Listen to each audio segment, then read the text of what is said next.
নমস্কার, কেমন আছেন সবাই? প্রবাসে ঘরকন্যা একটি ভ্লগে আপনাদের স্বাগত জানাই। আজ সোমবার, বেলা এখন 11টা। বাড়ির সামনে এই যে সাদা রঙের ভ্যানটি দাঁড়িয়ে আছে দেখছেন, এটা কার্পেট ক্লিনিংয়ের ভ্যান। আপনারা তো জানেনই যে এদেশে বেশিরভাগ মেঝেই থাকে কার্পেটে মোড়া। কাঠের বাড়ি, কাঠের মেঝে, তারপর সেই মেঝেটির ওপরে থাকে কার্পেট বেছানো।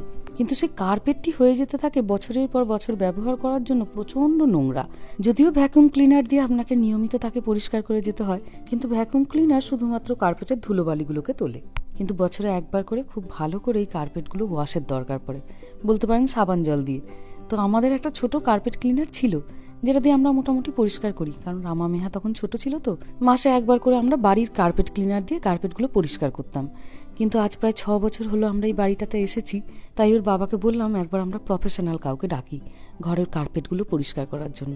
কারণ বিভিন্ন রকম ভিডিওতে বা ওনাদের অ্যাডভার্টাইজমেন্টগুলোতে দেখতাম যে কার্পেটগুলো একদম নতুনের মতো ওনারা করে দেন। আমাদের বাড়ির একতলাটিতে কোনো রকম কার্পেট নেই ঠিকই, একটা নিজেরা আমরা পেতে রেখেছি, তবে দোতলাটায় গোটাটা কার্পেট। কার্পেট মেঝের সুবিধা অসুবিধা দুটোই আছে।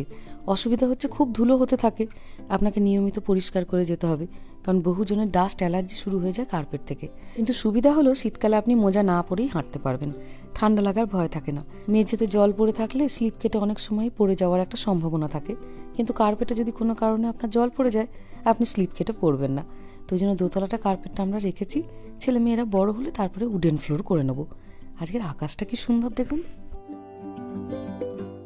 বাড়ি থেকে ওনারা কোনো রকম ইলেকট্রিক কানেকশন নেবেন না, ভেতরে জেনারেটরের মতো নিজেদেরই ওনাদের একটি মেশিন আছে, সেটা দিয়ে ইলেকট্রিক সাপ্লাই হবে। শুধু নেবেন ওনারা জল, আর মোটা মোটা পাইপ জড়ো করে করে একদম দোতলা অবধি চলে গেছে দেখুন সিঁড়ি দিয়ে। এই সিঁড়িগুলোও পরিষ্কার করার খুব দরকার পড়ে। বাড়ির কার্পেট ক্লিনারটা দিয়ে সিঁড়িগুলো খুব একটা ভালো পরিষ্কার হয় না। ওনাকে জিজ্ঞাসা করলাম যে কতক্ষণ মোটামুটি লাগবে, তো উনি বলেন ঘন্টা 2 মতো লাগবে। কিন্তু প্রচণ্ড আওয়াজ হচ্ছে যখন মেশিনটা চালিয়েছে জানেন। আজকে সোমবার আসতে বলার কারণ হলো বাড়িতে বাচ্চারা থাকবে না, ওরা স্কুলে থাকবে। বাচ্চারা থাকা মানেই তো ঘর ধরে ছোটাছুটি করতে থাকে, তো পরিষ্কারটা তাহলে সুন্দর করে হবে। দাঁড়ান, পরিষ্কার শুরু করার আগে আপনাদেরকে এখন কার্পেটের অবস্থাটা একবার দেখাই। এই যে কার্পেটের এই রোঁয়াগুলো দেখুন কেমন যেন নেতিয়ে পড়েছে, ভেতর ভেতর এর অনেক ধুলো আছে। কিন্তু ওনারা ভালো করে এগুলো পরিষ্কার করে দিলে কার্পেটটা আবার খানিকটা আগের মতো হয়ে উঠবে। তবে খরচ খুব জানেন, আমাদের শুধু এই দোতলায় 3টে ঘর কার্পেট ক্লিন করতে নেবেন $200, সঙ্গে অবশ্য সিঁড়িটাও করবেন। আর নিচে যে কার্পেটটা বসার ঘরে পাতা আছে তার জন্য নেবেন $50। সব মিলিয়ে প্রায় $250। $250 মানে প্রায় ধরুন 20,000 টাকা। বাচ্চাদের আর কিছুদিন পরেই শুরু হয়ে যাবে বড়দিনের ছুটি, সারাদিন তারা বাড়িতেই থাকবে। আর যেহেতু এখন শীতকাল, এখন তো খুব একটা বেশি বাইরে বেরানো যায় না, ছুটির দিনই বলুন বা অন্যান্য সময় ঘরেই থাকতে হবে। তাই ভাবলাম বড়দিনের ছুটিটা শুরু হওয়ার আগে কার্পেটটাকে একবার ভালো করে পরিষ্কার করিয়ে নিই। আজ যেমন একজন প্রফেশনাল মানুষ এসে ঘরের কার্পেটটি ক্লিন করছে, একবার আপনাদেরকে আমাদের বাড়ির কার্পেট ক্লিনারটাও দেখাবো। মাসখানেক পরে যখন নিজেরা পরিষ্কার করব, সেটি দিয়েও খুব সুন্দর পরিষ্কার হয়। কস্কোতে বা অ্যামাজনে যে কোনো জায়গাতেই আপনি পেয়ে যাবেন। ধরুন আপনি এদেশে নতুন নতুন এসেছেন, একটি কিনে রাখতে পারেন আপনার কাছে।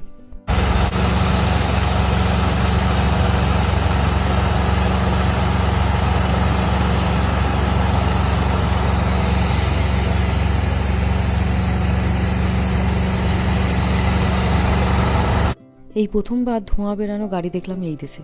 এদেশে কোনো গাড়ি থেকে আপনি ধোঁয়া বেরাতে দেখবেন না জানেন, হয়তো বায়ু দূষণের জন্য। কিন্তু আমার তো আবার একটু ভয়ই লাগছে যে প্রতিবেশীরা না কমপ্লেন করে। এনাদের নিশ্চয়ই পারমিট আছে, না হলে এই ব্যবসা ওনারা অবশ্য চালাতে পারবেন না। গাড়িটা দরজাটা খোলা আছে দেখে ভাবলাম একবার এই দিকটা যাই, কি আছে ভেতরটা দেখি। হাজারটা শুধু মেশিন, আর তাতে বিশাল বড় বড় পাইপ, মানে যতদূর আপনি বাড়ি নিয়ে যেতে চান ততদূর এই পাইপ চলে যাবে। আর বাইরে আমাদের একটা জলের পাইপ আছে, সেখান থেকে শুধু জল নিয়েছেন। চলুন একবার ভেতরটা যাই, দেখি উনি কিভাবে পরিষ্কার করছেন।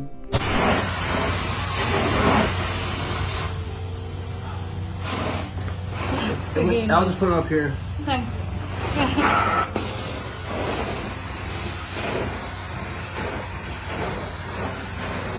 কোদালের মতো একটা মেশিন নিয়ে এসেছেন, দিয়ে সেইটা দিয়ে ঘষে ঘষে ঘষে ঘষে কার্পেট ক্লিন করছেন। আর ওখান দিয়েই আবার বাষ্প বেরাচ্ছে, দিয়ে কার্পেটটাকে শোকানোরও খানিকটা চেষ্টা করছে। দোতলার সব ঘরগুলো ওনার পরিষ্কার হয়ে গেছে, তবে উনি ভীষণ ক্লান্ত হয়ে পড়েছেন। এই ঠান্ডার মধ্যেও দেখছি উনি ঘামছেন। এবার নিচে আমাদের এই যে কার্পেটটি পাতা আছে, এটাকেও একবারটি তাই ওনাকে বললাম পরিষ্কার করে দিতে। এই কার্পেটটা সব থেকে বেশি আমাদের ব্যবহার হয়। ছেলেমেয়েরা স্কুল থেকে এসে কেউ আর ডাইনিং টেবিলে খেতে যায় না জানেন, টিভি চালিয়ে এই কার্পেটের উপরে বসেই সবাই খায়। সন্ধ্যাবেলা আবার পড়াশোনাও হয় এখানে, মুড়ি খাই বলুন বা স্ন্যাক্স খাই বলুন, বেশিরভাগ জিনিসপত্রই সব এখানেই হতে থাকে। ব্যাস প্রায় শেষের পথে ওনার কাজ, প্রায় ঘন্টা দুয়েকই পুরো লেগে গেল জানেন। তবে উনি বলছেন শুকিয়ে যাবার পরে তুমি কালারটা দেখতে পাবে, এখন তো ভেজা আছে। তখন খেয়াল করলো ঠিকই তো, কার্পেটগুলো শোকাতে তো অনেক সময় লাগে, আর এখন তো শীতকালে তো আরও বেশি সময় লাগবে। তো একটু বেশি করে ঘরের রুম হিটারটা বাড়িয়ে দিলাম যাতে বাচ্চাগুলো আসার আগে শুকিয়ে যায়। এই এত পাইপের ব্যবহার হয়েছিল দেখুন এই ঘরদোরগুলো পরিষ্কার করতে। এবার ধীরে সুস্থে উনি ওই জিনিসগুলোকে নিয়ে যাচ্ছেন, আবার গাড়িতে লোড করে নেবেন।